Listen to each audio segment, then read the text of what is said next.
Hi friends, welcome to my channel. இன்றைக்கி வீடியோவில் பார்த்தீங்கன்னா அரை கப் உளுந்து, அரை கப் பச்சரிசி வச்சு அருமையான ஒரு ஹெல்த்தியான ரெசிபி பார்க்கலாம் வாங்க. வீடியோ போகிறதுக்கு முன்னாடி நம்ம சேனலை புதுசாக பார்க்குறவங்க மறக்காமல் சப்ஸ்கிரைப் பண்ணிடுங்க. கூடவே ஆல் பட்டனையும் கிளிக் பண்ணிடுங்க. ஃபஸ்ட்டே நம்ம குக்கரை அடுப்பில் வச்சுக்கலாங்க. இதில் பார்த்தீங்கன்னா நான் அரை கப் அளவு உளுந்து எடுத்துருக்கிறேன். நீங்கள் டம்ளர்லேயோ இல்லை மெஷரிங் கப்லேயோ எதில் வேணாலும் எடுத்துக்கோங்க. ஆனால் எல்லா அளவுகளுமே ஒரே கப்பில் எடுத்துக்கணும். வந்து பாருங்கள், நல்லா வறுவட்டுருச்சு, மணம் வருது. இப்போ இது கூட நம்ம 5 கப் தண்ணி சேர்த்துக்கலாங்க. உளுந்தெடுத்த அதே கப்பாலேயே 5 கப் தண்ணி நான் சேர்த்துக்கிறேன். இந்த ரெசிபி செய்கிறதுக்கு பார்த்திங்கன்னா மொத்தம் 9 கப் தண்ணி தேவைப்படுது. இப்போ நம்ம வேக வைக்கிறதுக்கு 5 கப் தண்ணி சேர்த்துக்கலாங்க. இது கூடயே பார்த்திங்கன்னா நம்ம உளுந்தெடுத்த அதே கப்பால் அரை கப் அளவுக்கு பச்சரிசி எடுத்துக்கலாங்க. நீங்கள் மாவு பச்சரிசி வேணாலும் எடுத்துக்கலாம், இல்லை ரேஷனில் போடுற பச்சரிசி எடுத்துக்கலாம். நான் பொங்கல் வைக்கிற பச்சரிசி தாங்க எடுத்துருக்கிறேன். அரை கப் எடுத்துகிட்டு நல்லா வாஷ் பண்ணிக்கலாங்க. வாஷ் பண்ணிவிட்டு இந்த உளுந்து கூடையே சேர்த்துக்கலாம். கூடவே பார்த்திங்கன்னா 3 பல் பூண்டு, இந்த கஞ்சிக்கு தேவையான அளவு ஒரு 3/4 டீஸ்பூன் உப்பு சேர்த்தா சரியாக இருக்கும். குக்கரை மூடி போட்டு ஒரு 8 விசில் விட்டு நம்ம இறக்கிக்கலாங்க. விசில் வரட்டும், அதுக்குள்ளே நம்ம தேங்காய் பால் ரெடி பண்ணிக்கலாம். நான் உளுந்து பச்சரிசி எடுத்த அதே கப்பால் அரை கப் தேங்காய் துருவல் எடுத்துருக்கிறேன். 1 கப் தண்ணி சேர்த்துக்கலாம். சேர்த்து மைய அரைச்சிட்டு வந்துடலாங்க. நீங்கள் 1 கப் தண்ணி சேர்த்துனீங்கனாலே மெஷரிங் கப் 1 கப் அளவுக்கு தேங்காய் பால் கிடச்சிரும். ஒரு ஜல்லடை வச்சு நம்ம வடித்து எடுத்துக்கலாம். பாருங்கள், நம்மளுக்கு தேங்காய் பால் ரெடி.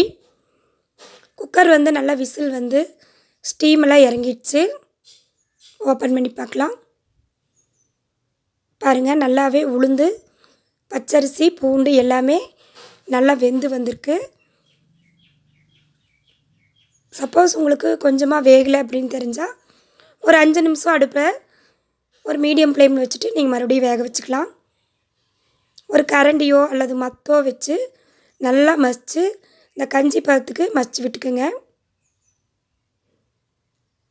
வேறொரு கடாயை அடுப்பில் வச்சுட்டு இதில் 2 கப் தண்ணி சேர்த்துக்கலாங்க. நான் அதே கப்பால் தான் தண்ணி சேர்த்துக்கிறேன். இந்த தண்ணி நல்லா கொதிக்கணும்.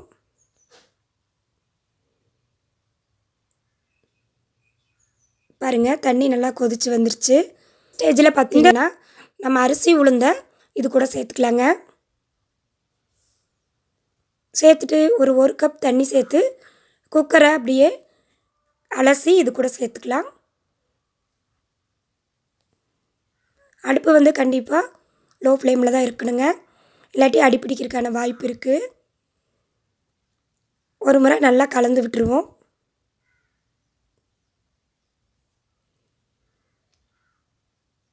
இந்த தண்ணியோட அரிசி உளுந்து சேர்ந்து நல்லா கொதித்து வரணும். நம்ம 1 நிமிஷத்துக்கு ஒரு டைம் நல்லா நம்ம கிளறி விட்டுடலாங்க.